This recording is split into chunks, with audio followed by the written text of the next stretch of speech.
Can go to the next slide, please.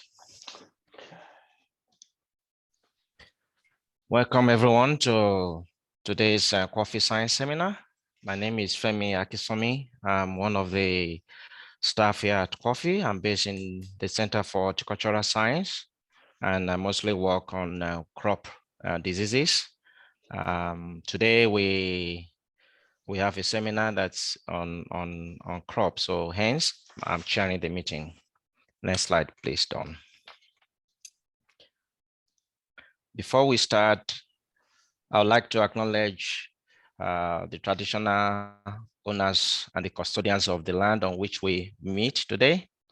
We pay our respects to their ancestors, their descendants who continue cultural, spiritual connections to country.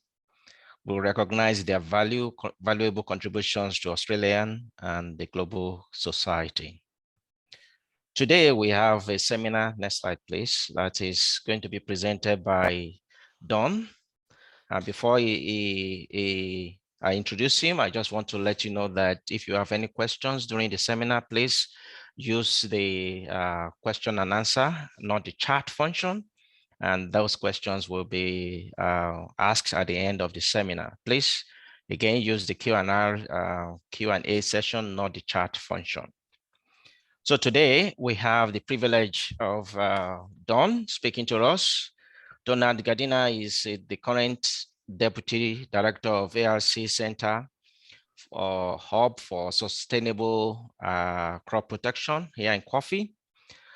His role is developing the double-stranded RNA for biological fungicides for managing crop diseases. Before joining Coffee a few years ago, Don worked in CSIRO, was based in Brisbane, the CSIRO Agriculture and Food, where his group focused on mechanism of pathogenicity and virulence of especially Fusarium in grain crops, and also a bit on verticillium in cotton and Sclerotinia in canola. Don is considered as one of the world leading experts in Fusarium biology, and actually in 2020, 2 years ago, he was named as the most highly cited plant pathologist in Australia. Since joining Coffee, he's been working hard to develop DNA-based solution to manage crop diseases. So today, Don is going to speak on new tricks to manage wicked plant diseases. Over to you, Don.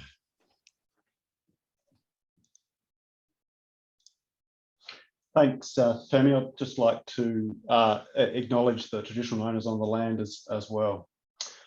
So today, I thought I'd give you an insight into one story that I worked on prior to joining CSIRO, prior to joining Coffee while I was still based in CSIRO. And that is around some work we did with some tricky genetics, I guess, to see if we can better manage plant pathogens. So, look, I'll give you a little bit of an overview of the disease that I spent most of my time working on while I was in CSIRO. And then I'll tell you a little bit about the pathogen itself that causes that disease, and then go on to tell you a little bit about the story that we were working on towards the end of my time at CSIRO. So shown here in the photo on the right is a picture of a wheat or a barley or a cereal head, and these are showing classic symptoms of Fusarium head blight. So these dark bleached or necrotic spikelets on the head, and I'll show you some more in a moment. So the disease is called a number of different things around the world. We use the word Fusarium head blight here in Australia. In parts of the US, they use the word scab, but I'll mostly use the word Fusarium head blight. So in an agricultural context, it is a disease that is seen in most cereal crops, but wheat, barley, and maize are probably the biggest issues. So in addition to considerable yield losses from epidemics at various times caused by the disease, one of the other issues that the producer faces is that sometimes the grain that they can harvest in an affected field is contaminated with the toxin. So it's a disease that has two problems, both the yield losses and quality losses, but also the contamination of the grain with this toxin called deoxynivalenol, which is also called DON or vomitoxin. So these are just, again, some classic symptoms of infected wheat heads in this case, and a corn cob. So this red color is classic fusarium sort of coloring, as from various fusarium, but including Fusarium graminearum.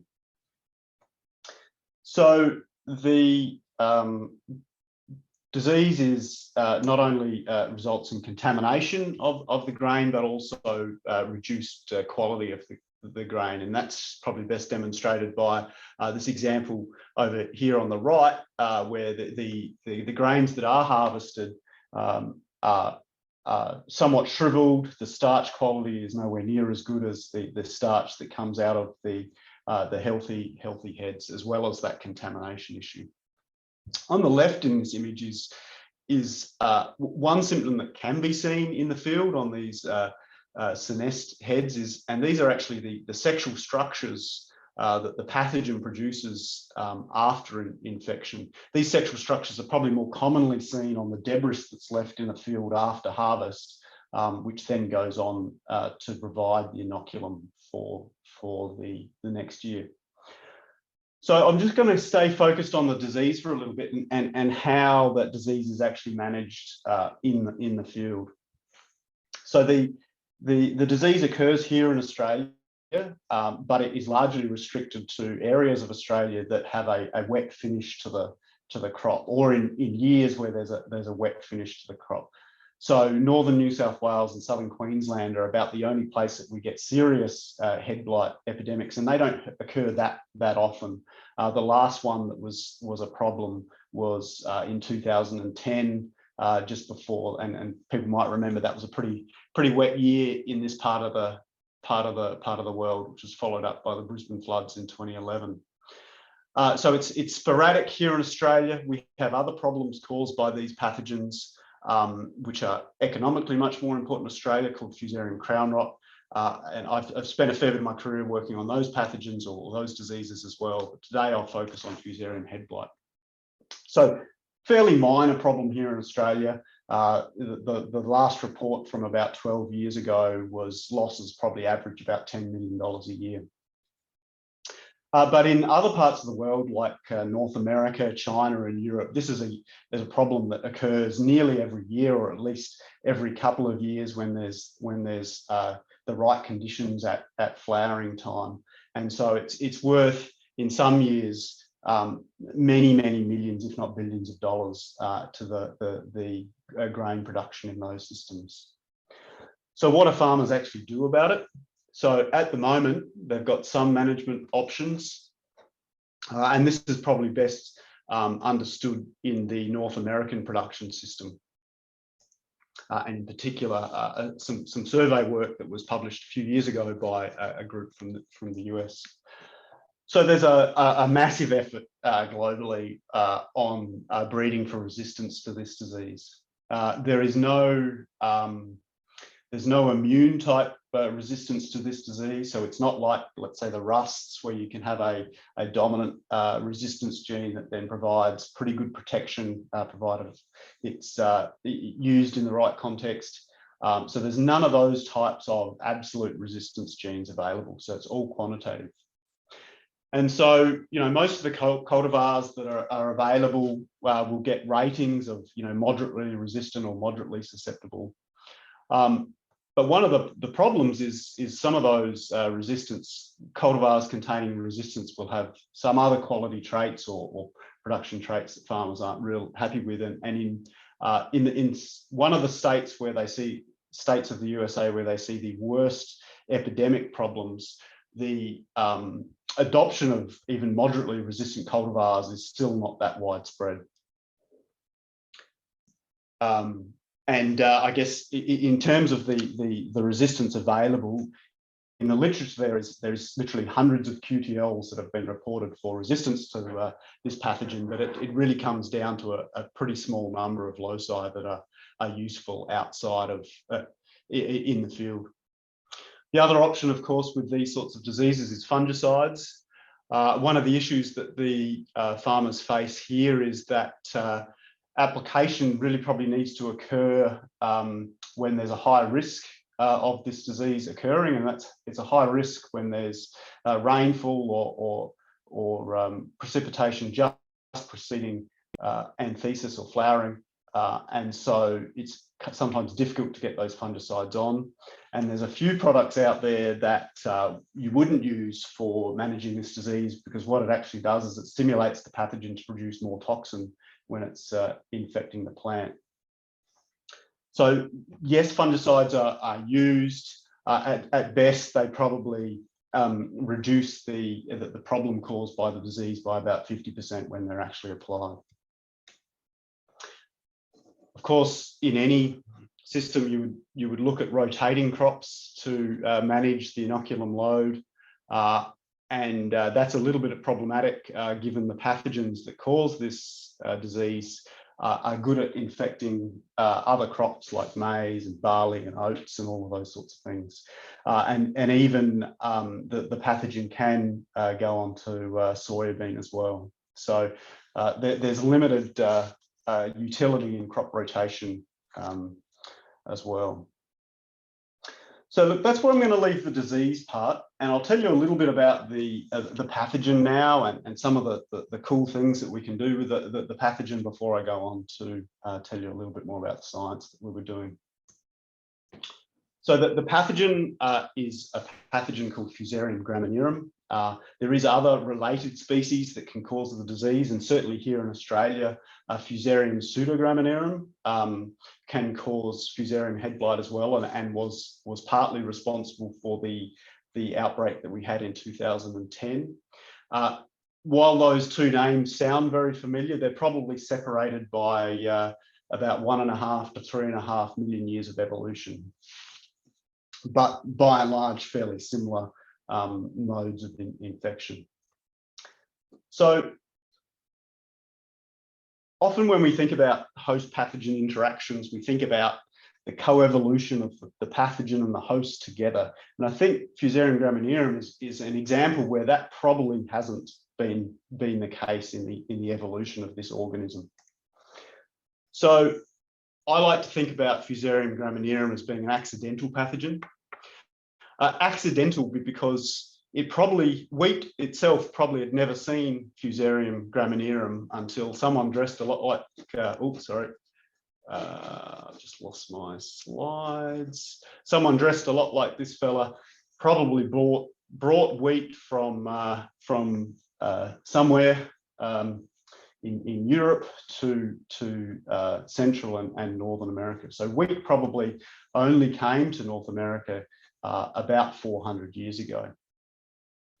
But Fusarium graminearum was already laying in wait, if you like, as a native endophyte of a number of different grasses that are found on the North American continent.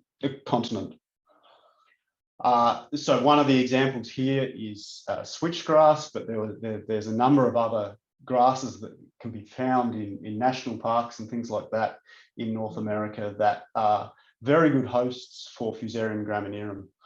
Very good hosts, but they don't show any symptoms and they don't accumulate any toxins from the pathogen. So we think of them as an endophyte of these grasses.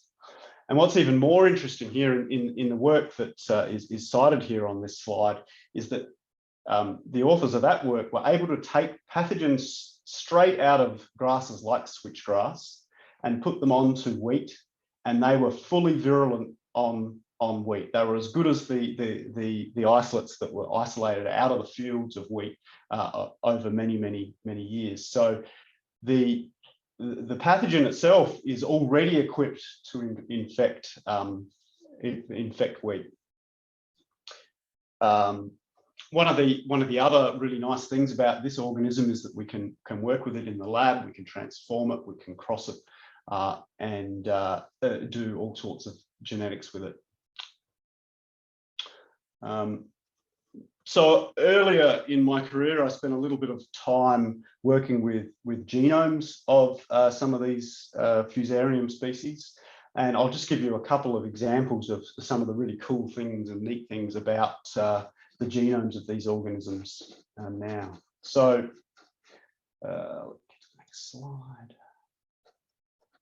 I'm just having a little trouble advancing. There we go.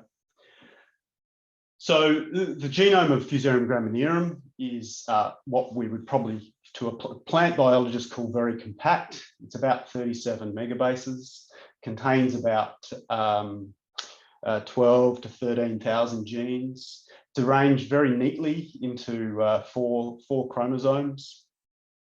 The genome of Fusarium graminearum, or the first genome of Fusarium graminearum, was one of the early ones put together by Sanger sequencing technology in the mid 2000s. Though the arrangement of the genome is conserved within closely related species, so the Australian, well, it's not Australian, but an isolate, a fungus that's more important here, Fusarium pseudograminearum, has a very, very similar genomic rearrangement, and this is just a dot plot showing the order of genes or equivalent genes across those two genomes. As we go further out in the evolutionary tree, the overall genome structure changes into some of the other Fusariums. So an organism that infects maize but is further away has 11 or 12 chromosomes. But what's really neat about some of those organisms, and the one here I'm showing is Fusarium verticilloides, but Fusarium oxysporum is very somewhat similar as well, is that the chromosomes in those other Fusariums actually align pretty well at a protein level to the chromosomes in Fusarium graminearum. So it looks like over the course of the evolution of Fusarium graminearum, the chromosomes have been fused together to create this very compact 4 chromosome structure of the genome. And that actually plays out when you look at along the chromosomes. There's regions where we have high levels of diversity between isolates at that chromosome ends, but also in internal spaces at those ancestral fusion points, we also see a lot of variation, around some of these fusions between these ancient chromosomes. It's just one of the really neat things as working with this organism. And I guess the other thing to point out here is that for a lot of the time, this organism exists in a haploid state. So it's very easy to do some of the genetics and molecular genetics on these organisms, because they exist most of the time in a haploid state. So the other really important aspect of the biology of Fusarium graminearum is the production of this toxin that I alluded to earlier. So it's a sesquiterpene structure, so 15 carbons. It has some decorations sometimes around the outside of the molecule, but this is essentially the molecule that causes a lot of issues in the production, particularly of wheat, but also some of the other cereals. Globally, the presence of this toxin is monitored in grain products, and it's also found to survive the cooking process. So typically the levels are regulated at the end product. So a packet of, let's say, Wheat Bix or something like that has to have a level of the toxin below about 1 part per million, or perhaps half a part per million. And then in some instances, things like baby food have lower limits. If you have a Fusarium infected crop, you can potentially downgrade your product and feed that wheat to livestock, but in some cases, livestock are also sensitive to the toxin. In particular, pigs is a really good example. This picture over here on the right These are littermates, one that's been fed for a prolonged period of time, a diet that's been spiked with a low level of the toxin, and one that hasn't been spiked with the toxin. And so, you know, reduced gut function and reduced uptake of nutrients from the food. And I think it was back in these times that this work was done, that the toxin was originally called vomitoxin, because I think that's probably the phenotype that it gave to some pigs when they ate it. The other thing that can happen in barley, and I guess anything else that's malted, is that the fusarium can be present in the grain at relatively safe and low levels. So, you know, 0.5 milligrams per kilogram in this raw batch of grain, that would be almost acceptable to go into normal food chains. But during the malting process, you obviously create a very nice environment for the fungus to proliferate. And the levels of toxin can significantly increase during that malting process. So why does the pathogen have the toxin? We don't really know, because the toxin, the pathogen obviously isn't co-evolved with wheat. But what it does do when it is infecting the wheat, it's really important for that process of causing disease. So this is some examples where from various people's work, where the ability to produce the toxin has been removed from the pathogen. So we have isogenic strains of the pathogens, ones that with and without the ability to produce toxin, and that's done by a simple gene knockout using homologous recombination. So this is some strains I think I created many years ago. On the left is the wild type organism infecting the wheat head, and we're seeing these senests, bleached spikelets, and there's probably very little grain actually inside these heads. This head would have been infected at a single point of inoculation, so with a small number of spores injected into one of the spikelets, and then the pathogen then can spread out through the head. But if you can't produce the toxin, you can cause initial symptoms on a wheat head, and that's what we can see here with this slight yellowing. This would have been the spikelet that was inoculated, but the pathogen can't spread up and down the head, and so the damage that's caused is fairly limited. So that's in wheat. In barley and in maize, the importance of the toxin is much less. So the pathogens still seem to be able to spread up and down the heads or the cobs. So it's not as important in the barley and maize production for causing disease. Nonetheless, the toxin is still produced at very high levels in these commodities. And just going in a little bit further on what actually is happening during this infection process. This is some images of a GFP transformed Fusarium graminearum isolate, and it's specifically transformed with GFP that's driven by a promoter from the genes that are responsible for toxin production, and placed into the genomic locus where the original genes are found.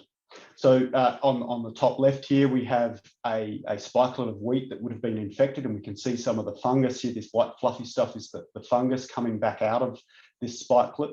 But what's happening on the inside is probably best depicted here in this image over on the right. Now this is a head of wheat that's been cut open. And so up here, just out of frame, is where the growing grain would be, or developing grain would be.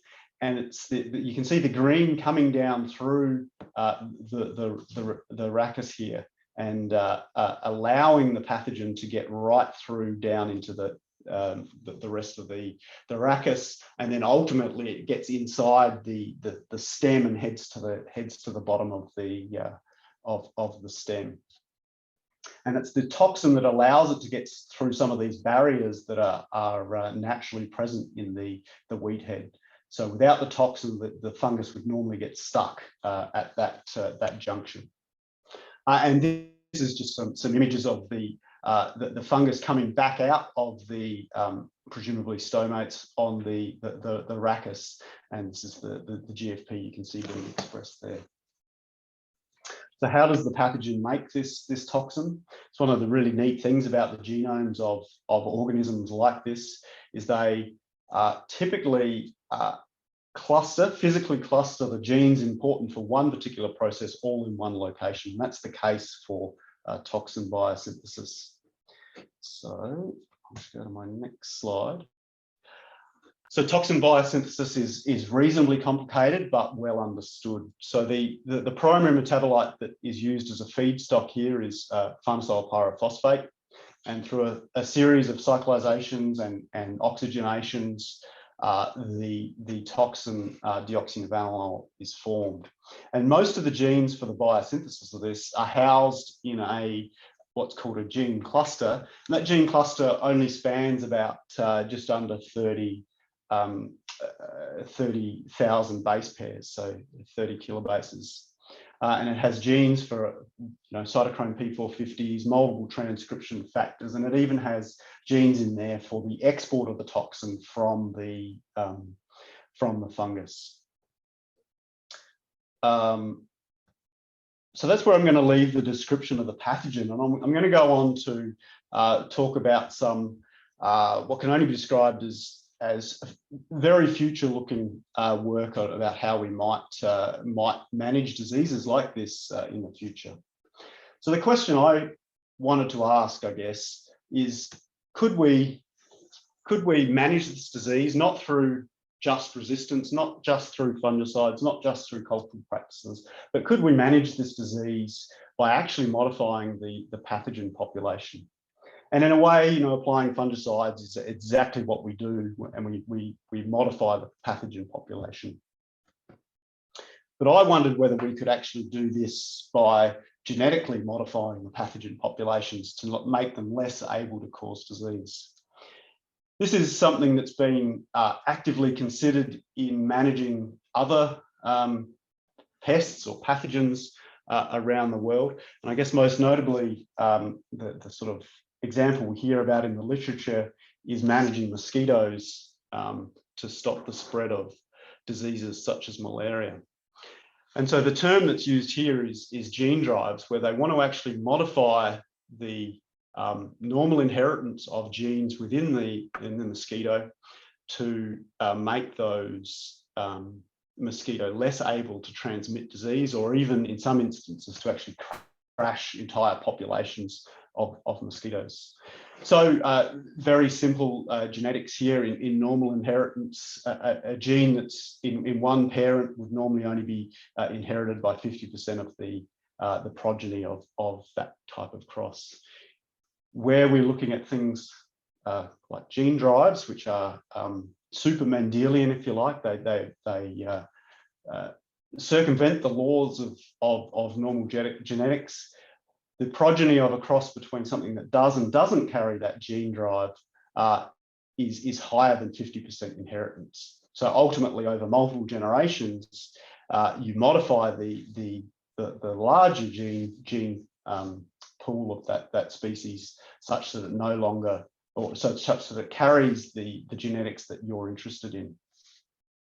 And so when you're generating these drives or these gene drive elements, what you want to do is actually link those drive elements to some sort of trait that reduces the ability, in the case here, or the ability of the mosquito to spread, let's say, malaria or dengue or something like that. It reduces its ability to vector those diseases and then manage the diseases that way. And so these are the sorts of things that have captured the attention of lots and lots of people. And I guess closer to home, there's people thinking about whether these sorts of technologies can be used to manage things like mice plagues or even cane toads or feral cats, that sort of thing. So what I did was I was very interested in this sort of work and whether we could develop similar systems in managing plant diseases.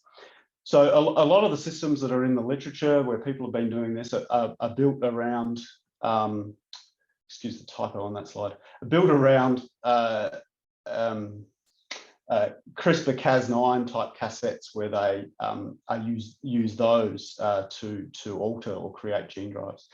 But what I did was actually just look into nature to see whether this problem had already been solved somewhere else.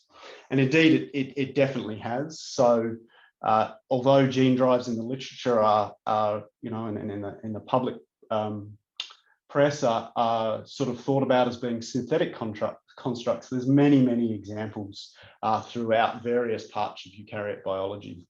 So in rice breeding, a lot of the hybrid sterility that is observed there is caused by elements that are essentially gene drives.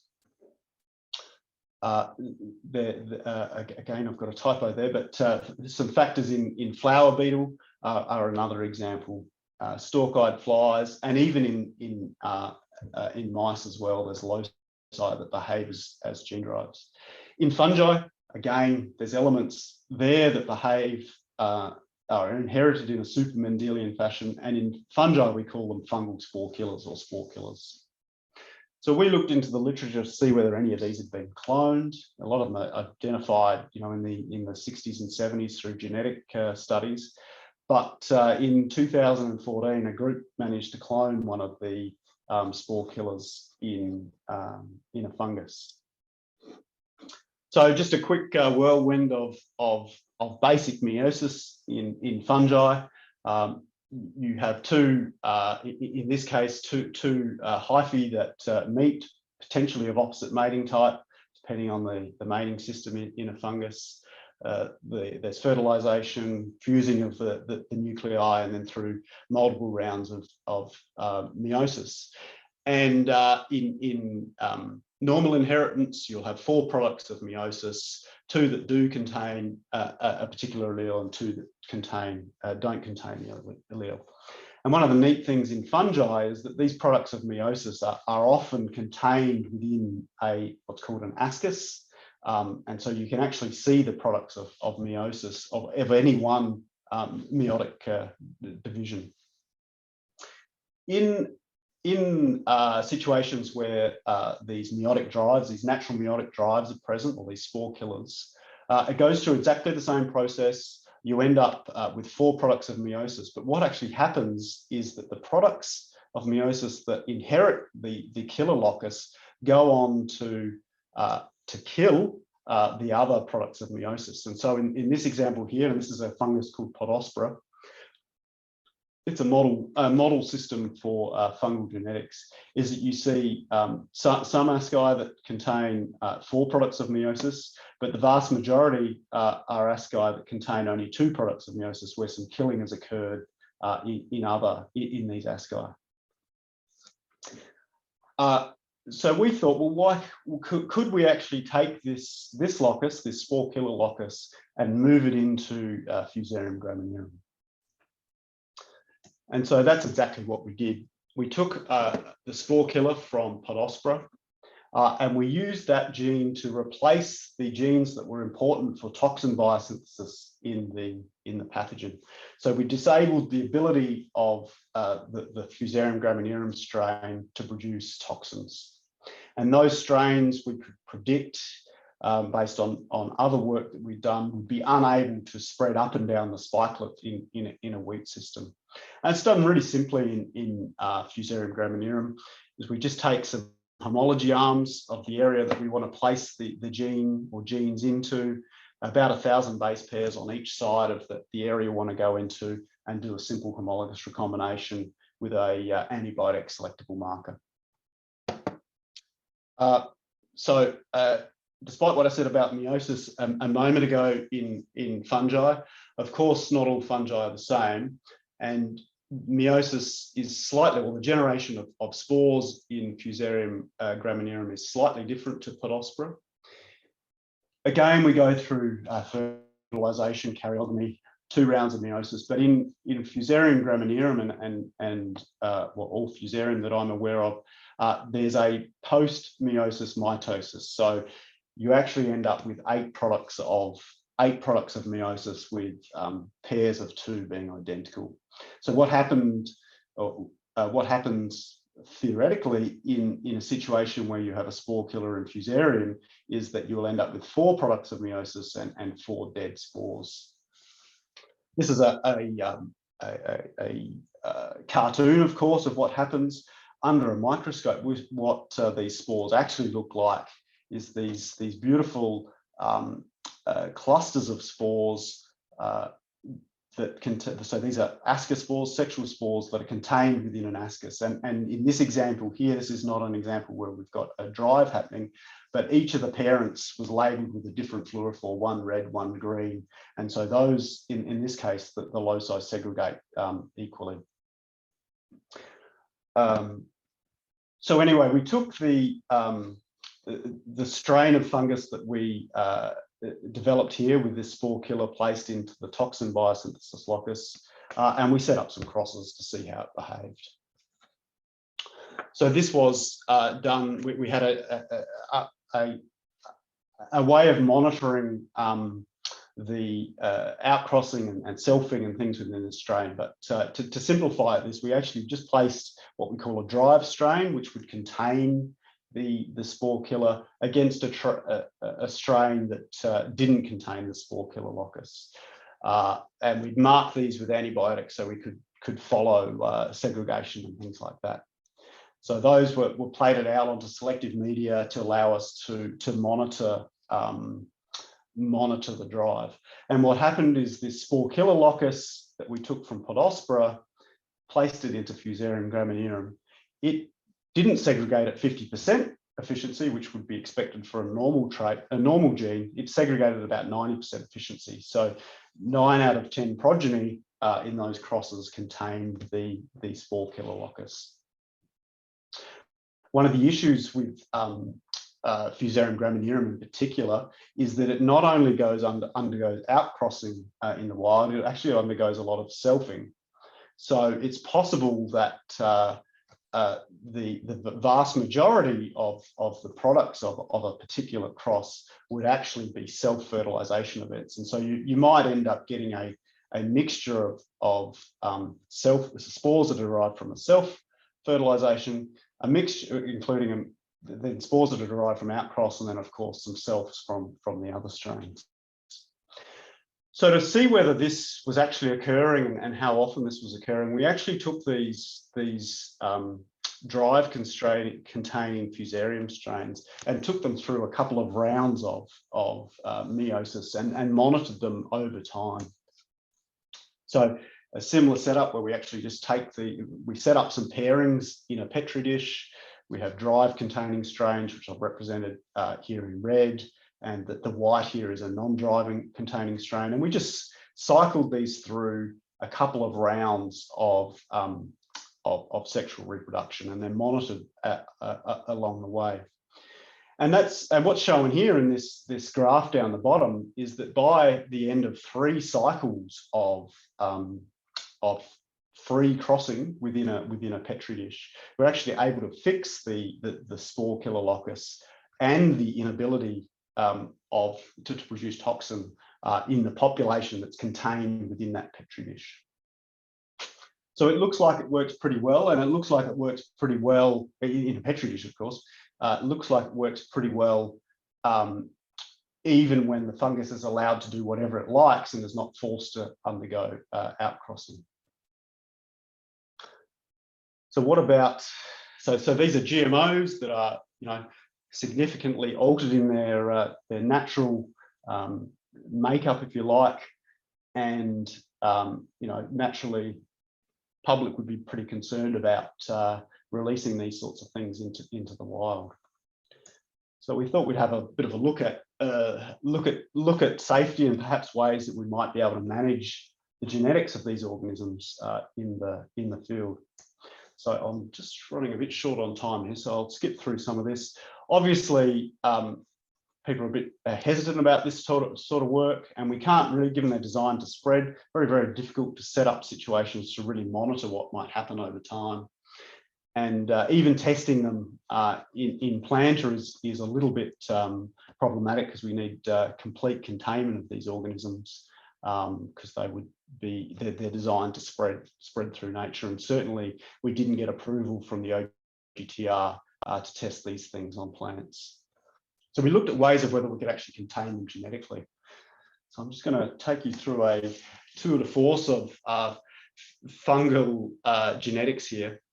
In fungi, many fungi, Ascomycetes in particular, and I think maybe some Basidiomycetes too, there's a natural genome protection mechanism called repeat-induced point mutation. And what that is if a genome contains a repeat, there's some sort of scanning mechanism that goes on prior to the fusion of the nuclei in a cross, where it recognizes those repeats and implements some sort of genome defense mechanism, which is a C to T mutation that increases the propensity for stop codons to occur in coding sequences.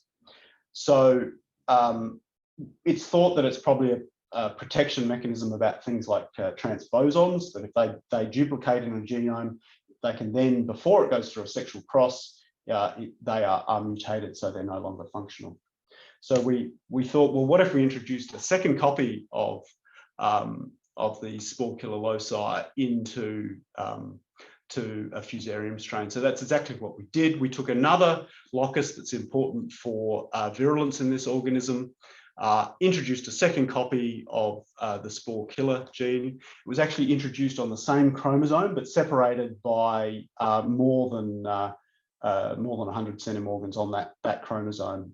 So they were genetically unlinked, but physically linked.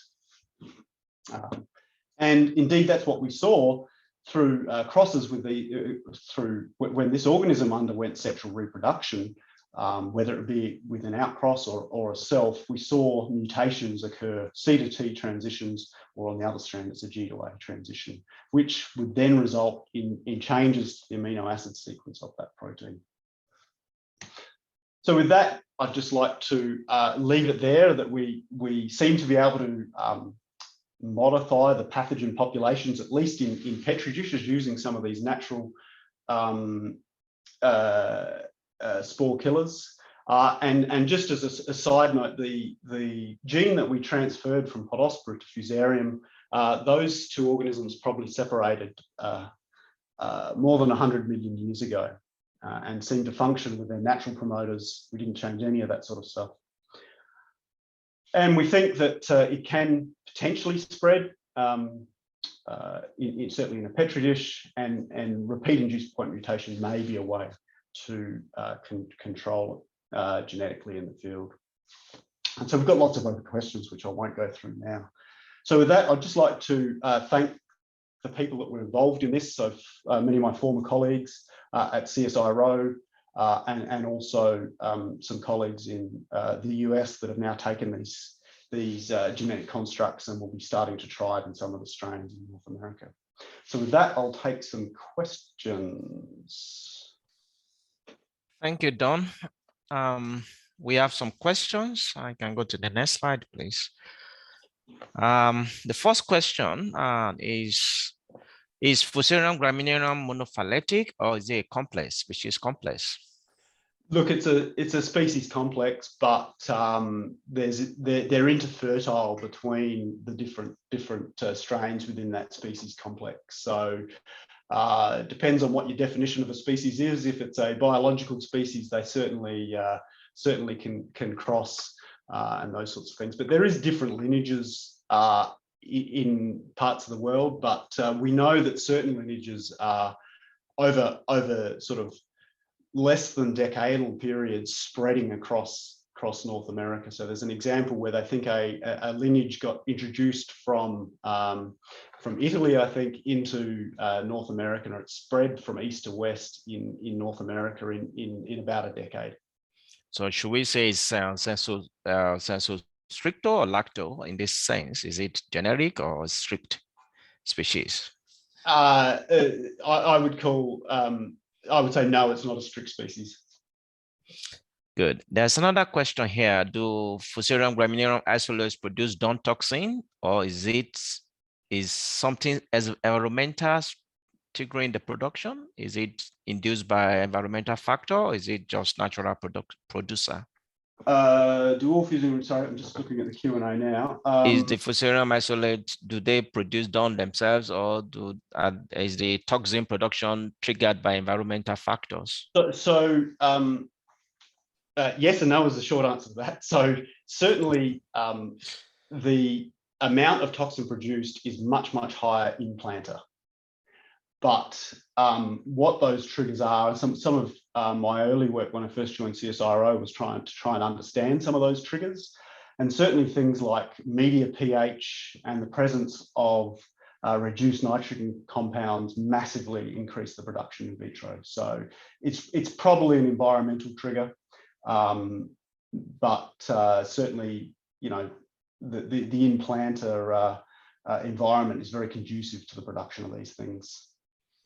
Yeah, there's another question around the spore killed transformed fusarium graminearum compared to the white type. What's their fitness, aggressiveness like? So the short answer is we don't know.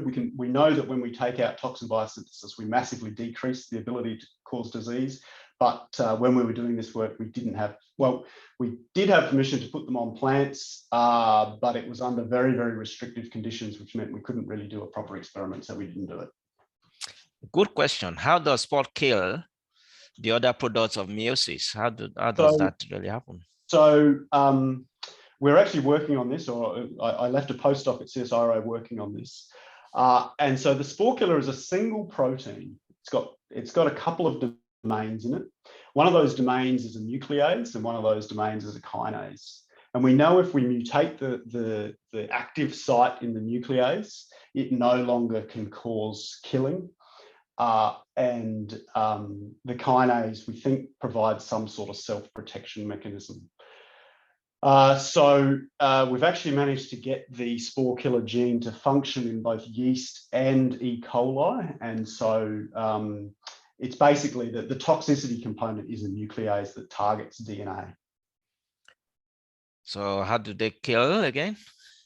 So it's so you chop up the DNA so the protein must survive into those spores that don't inherit the genetic locus. There must still be some protein hanging around that then chews up the DNA of those spores before the protein itself disappears as well. So it's a nuclease. And so in the E. coli system, what we see is when it's expressed is that the E. coli can't finish its replication cycle. So you get this massive spike of DNA at the origin of replication in E. coli, but nothing at the termination of replication. Another question is, will the last genetic modification mentioned in your talk change the way potential approval for OGTR? The last genetic modification. So certainly to work with these things post 2018, we had to have a license dealing.